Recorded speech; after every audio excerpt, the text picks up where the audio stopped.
ensemble. La beauté de la langue française nous dit que le masculin l'emporte sur le féminin.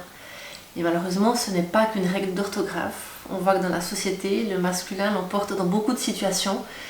Et on peut, à partir de là, par rapport au quotidien de nos vies, dire qu'un système patriarcal est encore clairement en place et qu'il impacte la société à beaucoup de niveaux.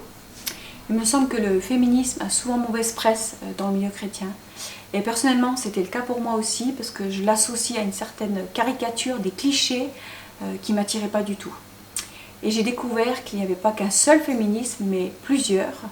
Et j'ai réalisé qu'il y avait vraiment des grandes vérités dedans et des choses profondément justes auxquelles je ne pouvais pas être insensible en tant que femme, mais aussi en tant que chrétienne. C'est pour ça que cette journée propose un travail vraiment autant sur la masculinité que la féminité pour retrouver quelle est notre identité en Christ par rapport à ces questions. Et on voit aussi que notre jeunesse se questionne par rapport à ça, parce qu'ils ont envie aussi peut-être de développer un autre modèle de société.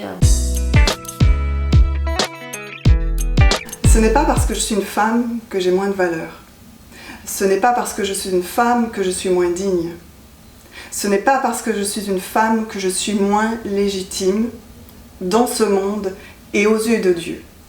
Mais c'est parce que je suis une femme restaurée par Dieu que j'ai la responsabilité d'oser parler de ma valeur et de ma dignité.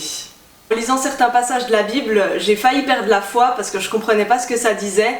Et puis je connais aussi plusieurs femmes qui sont dans mon cas. Alors je pense que c'est important en tant qu'Église qu'on creuse sur ce sujet, sur ce que Dieu veut dire sur les relations hommes-femmes, sur la place de chacun dans la société, parce qu'on a quelque chose à dire en tant qu'Église. La Bible a souvent été utilisée par les humains dans l'histoire pour garder la femme enfermée, et puis j'aimerais prêcher un évangile qui libère et pas qui enferme.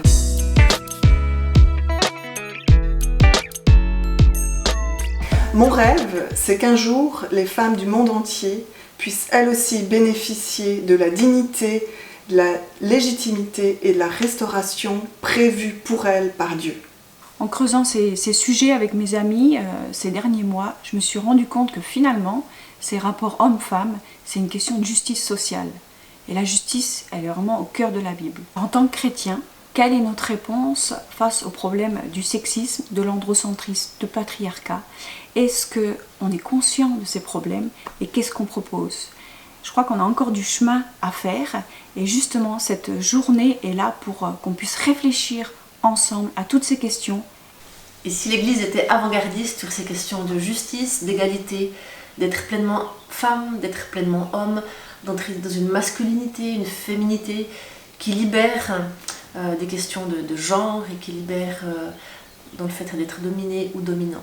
C'est ce que cette journée vous propose, de réfléchir à tout ça avec des intervenants très différents, des théologiens, des théologiennes, des artistes chrétiennes, des couples. Et on se réjouit de vivre cette journée avec vous, avec vos interactions, vos remarques, vos réflexions.